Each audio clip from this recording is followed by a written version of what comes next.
आप बस अगले 60 मिनट तक बने रहिए मेरे साथ, आंख कान खोल के। राहुल गांधी की जीभ काटने पर इनाम रखा गया है। महाराष्ट्र के बुल्ढाना से शिंदे गुट के विधायक संजय गायकवाड़ ने कांग्रेस नेता राहुल गांधी को लेकर यह विवादित बयान दिया है।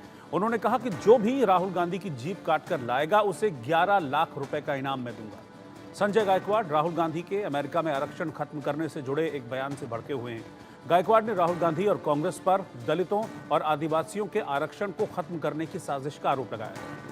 गायकवाड़ ने कहा कि दलितों, आदिवासियों और ओबीसी के लोगों को संविधान में रहकर बाबा साहब अंबेडकर ने आरक्षण दिया है।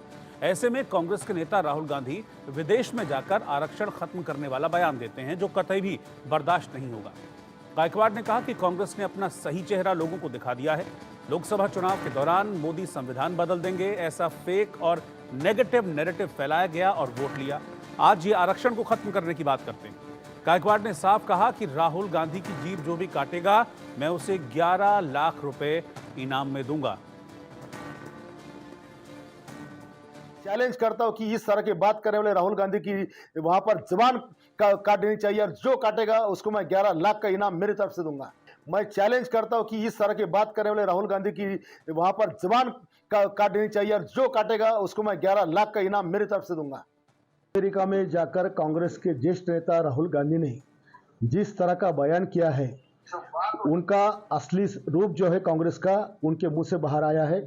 लोकसभा चुनाव में इन्होंने संविधान खतरे में भाजपा का संविधान बदलेगी, ये झूठा नैरेटिव फैलाकर वोट लिए, और आज उन्होंने वहां अमेरिका में जाके कहा है कि जो डॉक्टर बाबा साहब अंबेडकर ने भारतीय संविधान के अंदर मागास वर्गीय को, शेड्यूल ट्राइब को, ओबीसी को, सारे पिछड़ी जातियों को जो रिजर्वेशन दिया है, ये रिजर्वेशन हमें खत्म करना है। इस तरह के अल्फाज उनके मुंह से बाहर आए। उनके जो पेट में मैल था वो बाहर आया है। जो बाबा साहब अंबेडकर साहब को इन्होंने 2 बार चुनाव में गिराया था, आज वही बाबा साहब का संविधान खत्म करने की बात कर रहे हैं, मागास गुरु का मुंह का निवाला छीनने की बात कर रहे हैं। मेरा चैलेंज है इस राहुल गांधी को, जो बाबा साहब का संविधान करने की बात करते हैं, जो इसकी जिबा छटेगा, मैं उसको 11 लाख का इनाम दूंगा, जो मेरे बाबा साहब का संविधान बदलने की बात कर रहा है। 11 लाख के इनाम की बात की है आपने, घोषणा की है, तो ये आपका क्या प्रसिद्धि के लिए स्टेटमेंट है?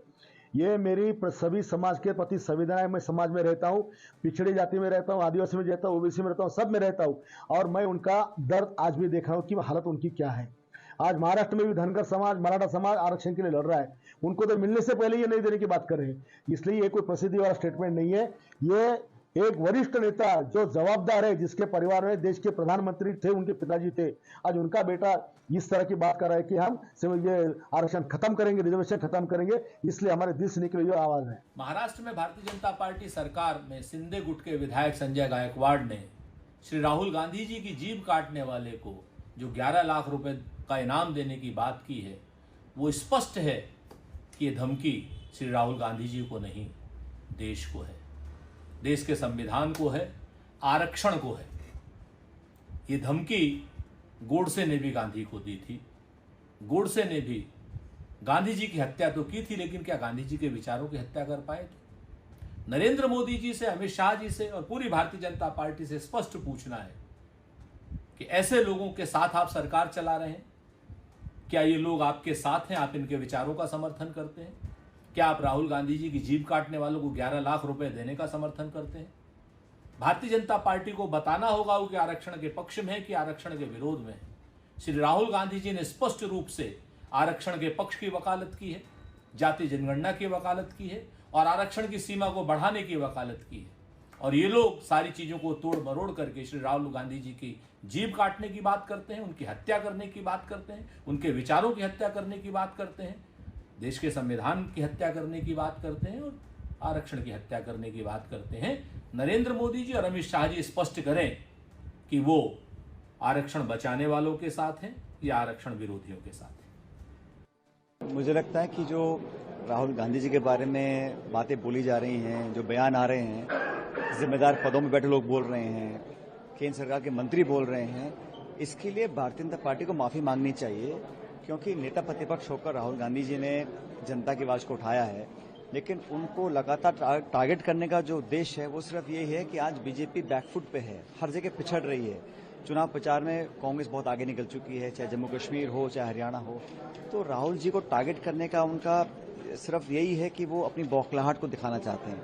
और मुझे लगता है कि जिन शब्दों का प्रयोग कर रहे हैं वो बहुत ही आपत्तिजनक हैं, और अपनी जिम्मेदार पद पर बैठ के लोग अगर इस बात को बोलते हैं तो मुझे लगता है कि कहीं ना कहीं ये सरकार की मंशा को प्रकट कर रहे हैं, जो बहुत ही दुर्भाग्यपूर्ण है। और इस प्रकार की भाषा का सभ्य समाज में कोई प्रयोग नहीं हो सकता, लेकिन वो कितना भी कोसें, गालियां दें, आरोप लगाएं, लेकिन हम लोग अपने रास्ते से हटने वाले नहीं हैं। कांग्रेस पार्टी, राहुल गांधी जी कमिटेड हैं जनता के लिए, पब्लिक के लिए, लेकिन बेवजह उनको टारगेट करना और जिस भाषा का जो लैंग्वेज यूज करी है, मैं समझता हूं इस पे तो सरकार को कदम उठाना चाहिए और भाजपा को माफी मांगनी चाहिए कि पॉलिटिकल डिस्कोर्स में इस प्रकार की भाषा का वो उपयोग करने की परमिशन दे रही है। तो संजय गायकवाड़ जो कि शिंदे गुट के नेता हैं, वो राहुल गांधी से नाराज हैं और इतना नाराज हैं कि कह रहे हैं कि जो उनकी जीप काट कर लाकर देगा मैं उसे 11 लाख का इनाम दूंगा, जिस पर कांग्रेस की ओर से अब तगड़ा रिएक्शन आया है और इस मामले में कांग्रेस कार्रवाई की मांग कर रही है, कह रही है कि कार्रवाई करनी चाहिए संजय गायकवाड़ पर। वो क्या स्टेटमेंट था राहुल गांधी का अमेरिका में आरक्षण को लेकर जो राहुल गांधी ने दिया था, जिस पर इतना भड़क गए संजय गायकवाड़, वो आप देखिए। That 90% of India, OBCs, Dalits, Adivasis, they don't play the game. They're not even in the game. Our census is one of 3 ideas. It's a simple exercise to say, okay, we've been, we got independence 1947. We've been going for a while now. Let's see how have the lower castes, backward castes, Dalits, how have they integrated into this system? What is it actually that they're participating in? Now, there are 2 other components. One is the idea of a socio-economic survey. So we want to not only understand how many Dalits there are, how many OBCs there are, but we want to understand what their social position looks like, what their financial position looks like, what their economic position looks like. And the third component, which I think is very important, we want to take a look at India's institutions. We want to look at the media, healthcare, we want to look at education, the owners, the structures that deliver these services. And we want to get a sense of what is India's participation in these institutions. This is now an unstoppable. और वृषाली कदम इस वक्त मुंबई से साथ में मेरे जुड़ रही हैं। वृषाली, अब महाराष्ट्र में चुनावी माहौल बनना शुरू हो गया है, क्या इसे सिर्फ एक चुनावी स्टेटमेंट के तौर पर देखा जाए, क्योंकि नाराजगी राहुल गांधी के आरक्षण वाले स्टेटमेंट को लेकर है? ये भी परसेप्शन माना जा रहा था कि शायद राहुल गांधी अभी से चुनाव की तैयारी में लगे हैं, लेकिन संजय गायकवाड़ भी सिर्फ चुनावी तैयारी में हैं, या क्या इस मैसेज के जरिए वो कहना चाह रहे हैं? देखिए, संजय गायकवाड़ जो है वो इस बार बुल्ढाना से, जो विदर्भ रीजन में आता है, विदर्भ इलाके में आता है, वहां से चुनाव इस बार भी वो लड़ रहे हैं। हालांकि उनकी औपचारिक रूप से उनके नाम की घोषणा की नहीं गई है, लेकिन नॉर्मली ये देखा जाता है कि जो सिटिंग एमएलए होता है उसको एक बार वापस एक चांस दिया जाता है। और इसी दौरान हमने देखा है कि जिस तरीके से महायुति जो आगे आ रही है, कह रही है कि फेक नैरेटिव सेट किया जा रहा है, तो उसके अगेंस्ट आप बोलिए और ये बात जनता तक पहुंचाए, ये तो महायुति कर ही रही है। लेकिन इसी दौरान जो स्टेटमेंट आया है राहुल गांधी का, उसको लेकर अपना मत व्यक्त करते समय एक हम कह सकते हैं कि जबान फिसल गई है संजय गायकवाड़ जी की, जिन्होंने एक ऐसा बयान दे दिया है जिसपे हर कोई अभी क्लैरिफिकेशन पूछ रहा है। इनफैक्ट शिंदे जो महाराष्ट्र के मुख्यमंत्री है, उनसे भी ये पूछा जा रहा है कि कैसे वो इस स्टेटमेंट को देखते हैं। लेकिन अभी तक आधिकारिक रूप से शिंदे गुट का कोई बयान इस पे नहीं आया है, क्लैरिफिकेशन नहीं आया है। तो लेकिन सवाल ये उठाया जा रहा है कि इस तरीके का स्टेटमेंट करना सही है या गलत है।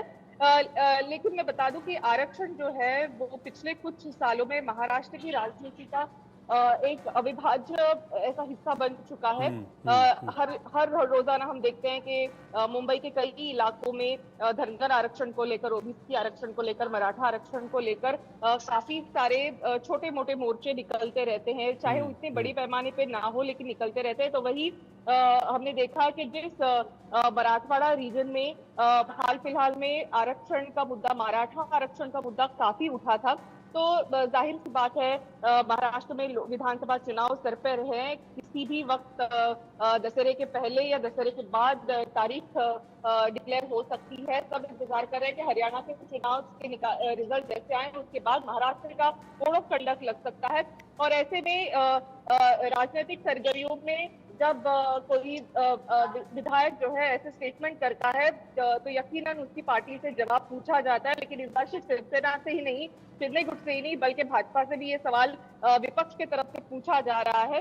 और लेकिन ये बात जरूर है कि अपना मत व्यक्त करते समय कहीं ना कहीं विधायक संजय गायकवाड़ जो है उनकी जबान जो है वो फिसल गई है। हालांकि वो अब जबान बार-बार फिसली पत्रकारों के है पूछने या के बावजूद जबान उन्होंने फिसली है समर्थन- वैशाली, या फिर खुद को चर्चा में लाना चाह रहे हैं इस वक्त चुनावी माहौल को देखते हुए, वो तो अलग बात है। लेकिन स्टेटमेंट इस तरीके का दे दिया है उन्होंने, जिसके बाद निशाने पर हैं कांग्रेस के कई सीनियर नेता हैं जो अब इस स्टेटमेंट को लेकर एक्शन की मांग कर रहे हैं और पूरी तरीके से निशाना वहीं पे है। जैसा कि आप बता भी रही हैं, शिंदे गुट तो है ही निशाने पर, बीजेपी भी निशाने पर आ गई। बिल्कुल, केवल शिंदे गुट ही नहीं बल्कि बीजेपी भी निशाने पर आ चुकी है। और जैसे मैंने कहा कि विधानसभा चुनाव कभी भी डिक्लेयर हो सकते हैं। इसमें रिजर्वेशन ये महाराष्ट्र का सबसे महत्वपूर्ण मुद्दा है। यहाँ तक कि ये भी कहा जाता है कि रिजर्वेशन को लेकर, खास करके मराठा रिजर्वेशन को लेकर तकरीबन 50 से 60 सीटें ऐसी हैं जो पूरा रुख महाराष्ट्र की राजनीति का बदल सकती है रिजल्ट के बाद। और खास करके ये जो सीटें हैं वो मराठवाड़ा रीजन से आती है। ऐसे में पूरे महाराष्ट्र पर उसका असर देखा जा रहा है। ऐसे में विदर्भ से, बुल्ढाना जिले से जो ये विधायक है, इन्होंने आज पहली बार ऐसा स्टेटमेंट नहीं दिया है। इसके पहले भी उन्होंने थोड़े कंट्रोवर्शियल स्टेटमेंट्स दिए गए हैं उनके तरफ से। कहीं ना कहीं अपने आप को थोड़े चर्चा में रखने के लिए भी ये स्टेटमेंट व्यक्तिगत रूप से उनकी ओर से गए हैं। हालांकि पार्टी ने इसके पहले भी अपना पल्ला झाड़ दिया था कि ये उनका व्यक्तिगत मत है, इस पे पार्टी का कोई ऑफिशियल स्टेटमेंट या पार्टी की ये लाइन नहीं है। लेकिन संजय गायकवाड़ इसके पहले भी ऐसे बेबाक बयान दे चुके हैं। और फिर एक बार चाहे राहुल गांधी को टारगेट करने की बात हो या फिर अपनी बात रखने की बात हो, लेकिन कहीं ना कहीं जबान एमएलए की जरूरत फिसल चुकी है। शुक्रिया वैशाली इस बातचीत के लिए।